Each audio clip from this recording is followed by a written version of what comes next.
Sæl og velkomin í þessa yfirferð. Við ætlum að kafa beint ofan í eina allræmdustu málfræðigildru enskunnar.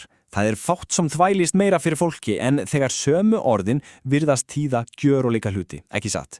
Í dag ætlum við að horfast í augu við tvær setningar. Það líta eiginlega nákvæmlega eins út á yfirborðinu en undir niðri, þarna erum við að tala 100% ólíka merkingu.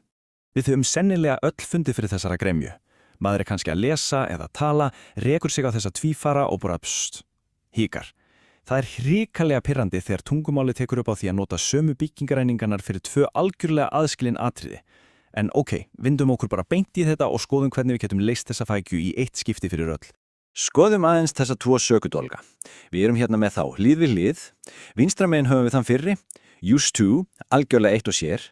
Þessi snýst bara fortíðina, eitthvað sem var en dæið og grafið. Hægra megin höfum við svo be used to og vitið til, þetta snýst ekkert beint fortíðina. Þetta snýst miklu frekar eitthvað sem þykir fullkomlega eðlilegt í dag. Önnur setningin hrein fortíð, hinn á algjörlega við líðandi stund. Þannig að við skulum byrja á fyrsta hlutanum. Draugar horfina venja. Pælum aðeins í þessu eins og stærðfræði jöfnu væri að ræða. Formúlan gæti ekki verið skýrari. Við tókum persónu, bætum við used to og setjum svo algjörlega venjulega sögn í grunnmynd aftan við. Ef við fylgjum þessari formúlu, þá erum við alltaf algjörlega undatekningarlaust að vísa í þessa gamlu, dánu fortíðarvenju. Uppbyggingin bara nákvæmlega svona línuleg og rökrétt. Og hérna kemur stóra leyndarmálið á bakvið þessi orð. Ef sagt að used to smoke, þá ekki bara verið að rifja upp gömul reykingja ár. Nei, hinn raunverulega yfirlýsing ég reyki ekki lengur, ég hætt eða hættur. Fortíðarvenjan fullkomlega frágengin. Það sama gildir she used to live in London. Það þýðir einfallega að hún pakkaði niður og hvarf á braut. Hún býr þar ekki lengur, punktur. Færum okkur þá yfir í hluta númer 2. Ráðgáta horfna bókstafsins. Þetta í rauninni stórfyndið. Tökum eftir því sem gerist í setningunni I didn't used to smoke. Af því að við settum þátíðina í hjálparsögnina didn't, þá tekur d-ið aftast í used bara til fótana og hleypir í burtu. Við getum einfallega ekki verið með tvöfalt merki þátíð í sömu setningu.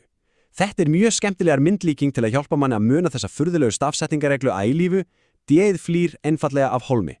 Næst á dagskrá, hluti 3, hinn þægilega nútíð. Hérna stekkar jafnan okkar aðeins. Nú þurfum við nefnilega að nota sögnina að vera. Þannig að við erum með persónu plus am, is eða are, síðan kemur used to og svo sagnorð sem fær rosalega mikilvæga endingu eða þá bara hlutur. Þessi litla viðbót, sögnin að vera, að nákvæmlega lykillinn sem breytir gamla fortíðardraugnum yfir í eðlilega nútíðarvenju. En varuð, hér þarf að passa sér alveg rosalega vel. Þetta stærsta mistakagildran. Sagnorðið sem kemur á eftir be used to hreinlega verður að fá innskottið sitt. Án þess hreinur þessi málfræðilega bygging bara til grunna. Við getum litið á þetta eins og stórt blikkandi rautt liðvörunaljós. Það má engan veginn sleppa ingendingunni ef við ætlum að koma merkingunni rétt til skila. Skoðum hvernig þetta virkar í allri sinni dýrð. I am used to waking up early. Hér engin barátta í gangi. Þetta ekkert mál, bara mjög ennrættlegur morgun. Eða dæmið she is used to the cold weather. Kuldin ekkert að trufla neitt. Það komin vani á hann og lífið gengur einfaldlega sinn vanagang. Fullkomið þægindi og ekkert stress. Þá erum við komin að uppgjörinu, 4. og síðasti hluti, að lífa af stóru gildruna. Nú berum við þessa tvo tvífara saman, alveg hlið við hlið. Vinstra megin I used to wake up early.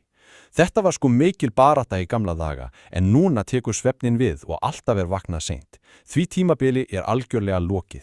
En sjáum svo hægri hliðina. Bara með því einu að smeygja inn smáorðinu m og bæta við ing endingu að sögnina, þá gjörbreytist raunveruleikin.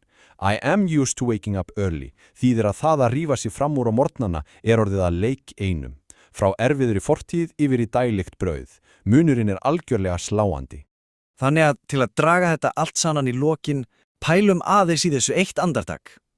Hvað það í okkar daglega amstri sem okkur fannst áður alveg óyfirstíganlegt og flókið en núna orðið skamlast og eðlilegt? Kannski komin tími til að setja eitthvað glænýtt í be used to hópin? Við skulum bara taka þessa formúlu og nota hana til að sigra þennan málfræðirugling að eilífu.